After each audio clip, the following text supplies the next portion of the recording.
네, 오늘 말씀 우리 함께 봉독하도록 하겠습니다. 오늘 말씀 누가복음 14장 7절부터 14절 말씀까지입니다.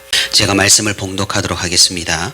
청함을 받은 사람들이 높은 자리 택함을 보시고 그들에게 비유로 말씀하여 이르시되 네가 누구에게나 혼인잔치에 청함을 받았을 때에 높은 자리에 앉지 말라. 그렇지 않으면 너보다 더 높은 사람이 청함을 받은 경우에 너와 그를 청한 자가 와서 너더러 이 사람에게 자리를 내주라 하리니 그때에 내가 부끄러워 끝자리로 가게 되리라. 청함을 받았을 때에 차라리 가서 끝자리에 앉으라.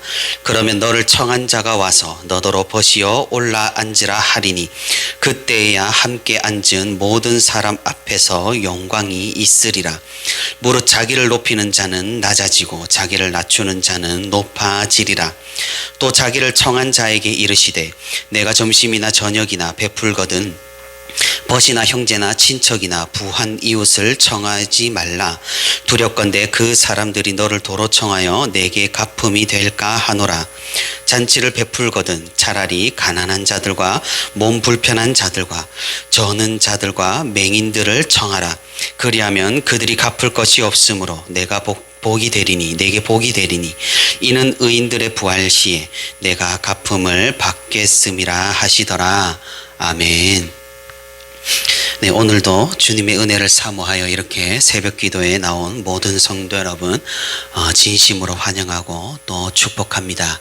하나님의 크신 위로와 은혜가 오늘 말씀 가운데 충만히 함께 하기를 소망합니다. 우리는 신앙생활을 하면서 무엇이나 하나님께 구하기 마련입니다. 하나님께서는 약속의 말씀을 통해 우리에게 구하라 그리하면 주실 것이라고 하셨기 때문입니다. 그래서 우리는 다양하고 많은 것들을 주님께 구하곤 합니다. 세상에서 살아갈 물질과 그리고 영적으로 성숙함과 그리고 성령의 은사들 그리고 우리 삶의 평안과 평강도 말입니다. 그런데 우리가 구하기는 구하지만 사실 하나님께 구하는 방법에 대해서는 그리 크게 관심이 없는 것 같습니다. 무조건 기도를 열심히 오래 하면 주실 것이라고 의뢰 생각하길 마련입니다. 그래서 예부터 우리는 무슨 일이 생기거나 무엇이 필요할 때면 무작정 철야 기도를 하거나 어쩌면 무식하게 강하게 또는 오래 기도를 하는 그런 습관들이 있습니다. 하지만 그것은 방법이 잘못된 것이라 할 수 있겠습니다. 왜냐하면 기도를 오래 하고 강하게 한다는 것은 나의 정성과 노력과 힘이 들어가면 하나님께서 감동하실 것이고 그렇게 된다면 하나님께서 나에게 복을 내려주실 것이란 이런 생각이 깔려 있기 때문입니다. 어디서 많이 사용하는 방법이지 않습니까? 맞습니다. 그것은 세상 사람들이 우상들에게 시도하는 방법과 동일하다라는 것이죠. 그러니 우리는 달라야 합니다. 어떻게 달라야 할까요? 우리는 하나님께서 말씀하신 방법으로 하나님의 은혜와 영광을 구해야 할 것입니다. 하나님은 우리의 지극정성에 감동하시는 분이 아니십니다. 하나님께서는 그 계시하신 말씀대로 정확히 행하시는 공의의 하나님이심을 우리는 기억을 해야 합니다. 오늘 말씀 가운데 예수님께서는 우리에게 하나님께 복을 받는 방법에 대해서 말씀을 해 주십니다. 우리가 이를 잘 이해하고 깨달아서 하나님의 방법으로 하나님께 많은 은혜를 받기를 바랍니다. 예수님께서는 바리새인 지도자의 집에 초청을 받아 안식일에 그 집에 방문을 하셨습니다. 우리가 지난 시간에서 저와 살펴봤듯이 바리새인들의 초청은 순수한 의도가 아니었습니다. 그들은 예수님을 함정에 빠뜨리기 위해 초청을 한 것이었고 기가 막히게 수정병 들린 사람이 예수님 앞에 떡하니 있게 했습니다. 예수님께서는 이 상황을 모두 아셨습니다.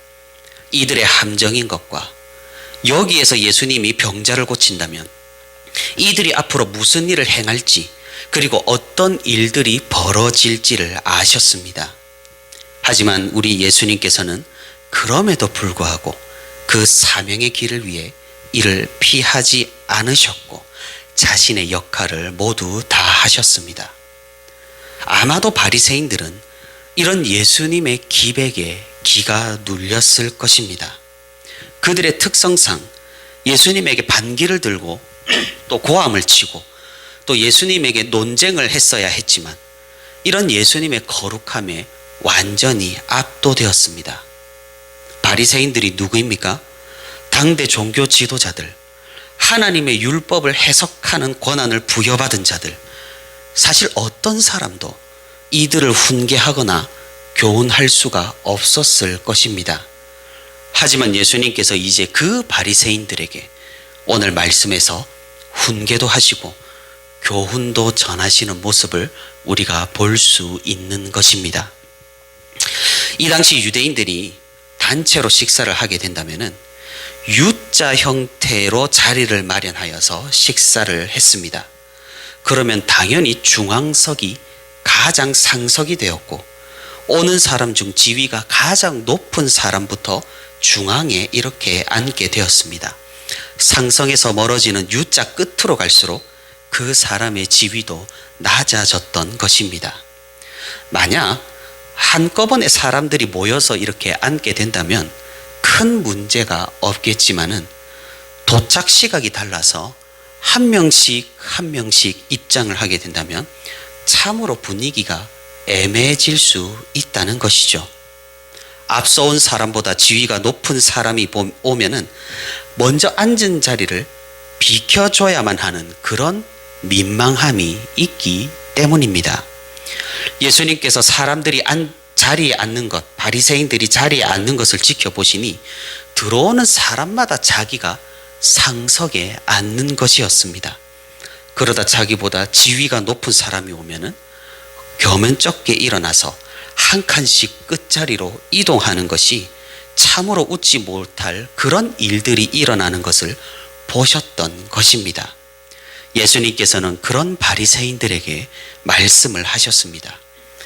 누구든지 누구에게 초청을 받았든지 혼인잔치 자리에 먼저 오거든 상석에 앉지 말고 말석에 앉으라고 말입니다. 그렇게 한다면 오히려 시간이 지나면서 상석으로 이동을 할 뿐이겠고 그 자리는 민망함과 겸연쩍음이 아니라 양보와 웃음이 있을 것이라고 말입니다. 사실 참으로 그런 것 같습니다. 대접을 받기 위해 상석에 앉았다가 들어오는 사람에게 계속 자리를 비켜줘야 하는 상황이 얼마나 멋졌겠습니까? 먼저 말석에 앉게 된다면 오히려 후에 오는 사람들이 상석에 앉으라고 양보하는 상황이 벌어지고 분위기도 화기애애하니 좋은 예의 범절과 지혜로운 전략 같아 보입니다. 예수님께서는 우리에게 사회에서 지키면 좋을 법한 그런 예의 범절을 알려주시고 계시는 듯 합니다. 하지만 예수님의 교훈이 예의 범절에서 끝나면은 그것은 복음이 아닐 것입니다. 예수님께서는 자리의 겸손을 뛰어넘어서 하늘나라의 법칙에 대해서 말씀하고 계십니다. 무엇 때문에 그렇습니까? 예수님은 이 교훈을 혼인잔치에 비유하셨습니다. 혼인잔치는 우리가 잘 알다시피 메시아의 나라, 하나님의 나라를 주로 묘사할 때 비유하는 잔치입니다. 예수님의 말씀에 의하면 이 잔치에서 상석에 앉으려고 발버둥 치는 사람은 오히려 그 교만으로 부끄러워하며 말석으로 가게 되고 청함을 받았지만 말석에 앉은 사람은 오히려 그 청한 자가 와서 올라앉기를 요청받게 된다는 그런 말씀입니다. 예수님께서는 오늘 본문 11절에 결론적으로 말씀하시듯 자기를 높이는 자는 낮아지게 되고 자기를 낮추는 자는 높아지는 것이 하늘나라의 법칙인 것입니다. 영광과 은혜는 스스로 쟁취하거나 스스로 얻어내고 획득하는 것이 아니라는 말씀입니다.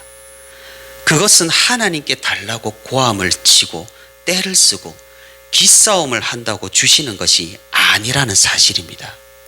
그러면 무엇입니까? 하나님께서 주셔야만 하는 것입니다. 그렇다면 하나님은 어떤 사람에게 주십니까? 가장 낮은 말석에 앉은 겸허한 사람에게 하나님께서는 영광과 은혜를 부어 주십니다. 하나님은 스스로 높아지고자 하는 자들을 높여주시는 분이 아니시라 스스로 낮아지고자 하는 자들을 높이시는 분이심을 우리는 기억해야 할 것입니다.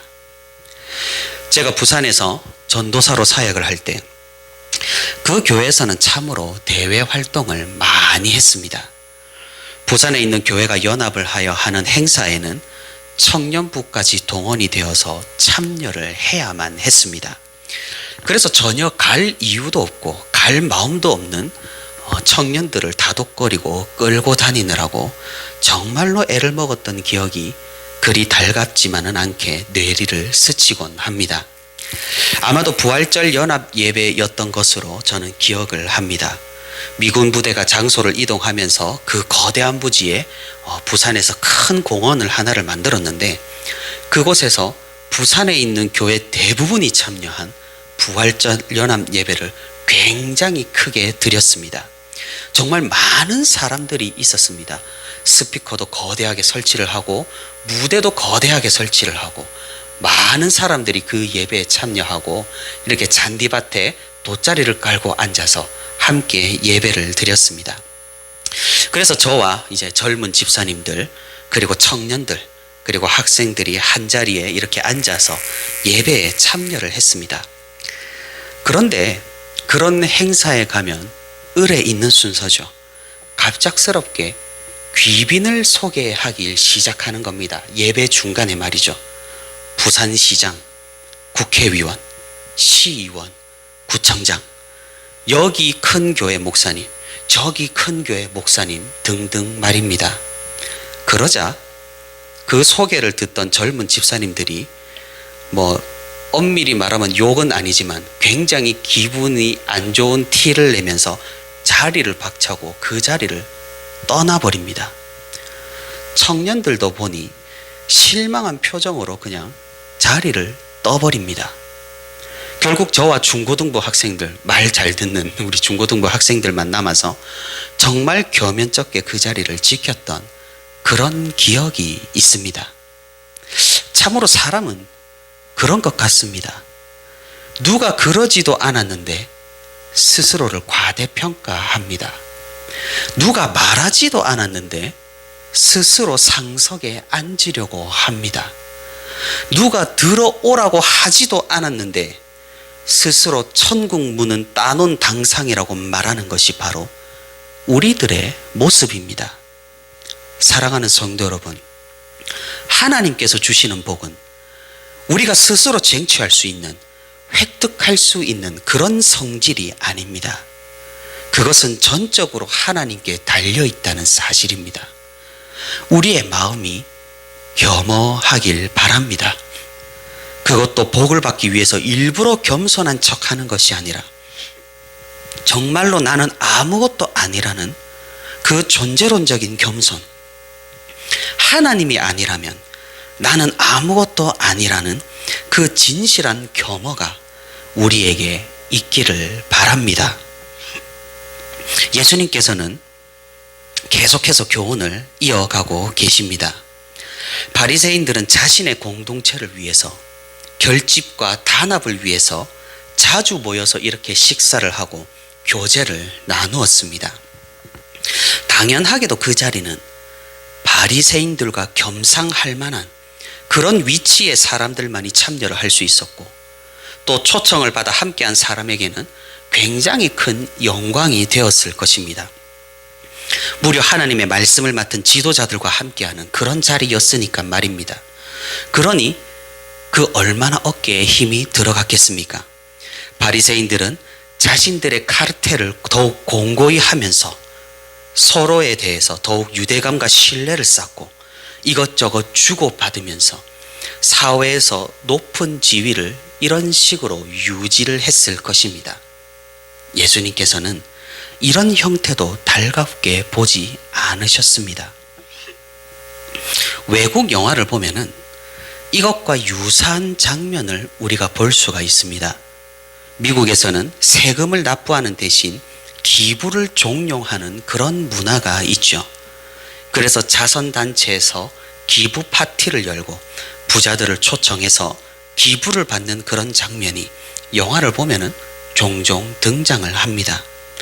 저는 처음에는 별 생각 없이 부자들이 좋은 일도 하고 또 칭찬도 받고 참 이런 문화는 정말 좋은 문화라고 생각을 했습니다. 그런데 가만 생각을 해보니 그 자선단체들이 주로 누구가 운영을 하냐면 그 부자들의 아내나 남편 혹은 가족들이 운영하는 자선단체가 많다는 것이죠. 그러니 이 부자는 저 부자에게 기부를 하고 저 부자는 또 이 부자에게 기부를 하는, 물론 그 자선단체에서 좋은 일을 하기야 하겠지만 그 좋은 일이 자기 자식이나 친구가 있는 학교나 단체에 기부를 한다든가 보고 있자니 좀 이상하다는 생각을 하게 됩니다. 무슨 일이 벌어지는 것입니까? 그냥 서로 주거니 받거니 하는 겁니다. 그러면서 사실 선행을 한다는 마음에 위한, 자신의 것을 나눈다는 그 사회적 칭찬을 얻고 있는 것입니다. 물론 개중에는 진정으로 자선 활동을 하는 사람들도 많겠습니다만 기부와 자선과 선행에도 우리는 모종의 다른 의도가 있다는 것을 부인할 수 없을 것입니다. 예수님께서는 우리의 이런 모습을 지적하고 있는 것입니다. 돌아올 것을 생각하고 주는 것이 그토록 어리석은 일이며 생각이라는 사실을 말입니다. 부자들만 그러겠습니까? 우리들도 마찬가지일 겁니다. 투자 대비 회수가 적으면 우리는 금방 서운함을 느낍니다. 결혼식, 장례식, 돌잔치, 생일에서 우리는 얼마나 계산을 하고 있으며 남들에게 더 주는 것에 인색했는지는 아는가를 생각해 볼 필요가 있다는 사실입니다. 예수님께서는 잔치를 베풀 때 아예 나에게 도로 갚지 못하는 사람들을 초청해서 베풀라고까지 말씀을 하십니다. 무슨 말씀입니까? 주고 베푸는 것에 인색하지 말라는 말씀입니다. 하나님께서는 어려운 이웃들, 가난한 사람들, 그리고 우리 주위의 사람들에게 베푼 것을 기억하신다는 말씀입니다. 그리고 하나님께서는 그 모든 것을 언젠가는 나에게 되갚아 주신다는 그런 말씀입니다. 세상에서 칭찬을 받으면 그것은 이미 영광을 받은 겁니다. 베푼 것이 나에게로 다시 호의로 돌아온다면 그것은 하늘에 쌓이지 않는다는 것입니다. 그러니 예수님께서는 오른손이 하는 일을 왼손이 모르게 하라고 말씀하셨습니다. 그것이 사람을 향하는 긍휼이든 하나님을 향하는 헌신이든 말입니다. 우리의 모습을 돌아보면 참으로 그렇습니다. 우리는 나팔불기를 조금은 좋아하는 것 같습니다. 내가 수고하고 헌신한 것, 내가 고생하고 봉사한 것, 내가 베풀고 선행한 것, 우리는 은근히 알려져서 영광 받기를 원하는 것이 아닌가 말입니다.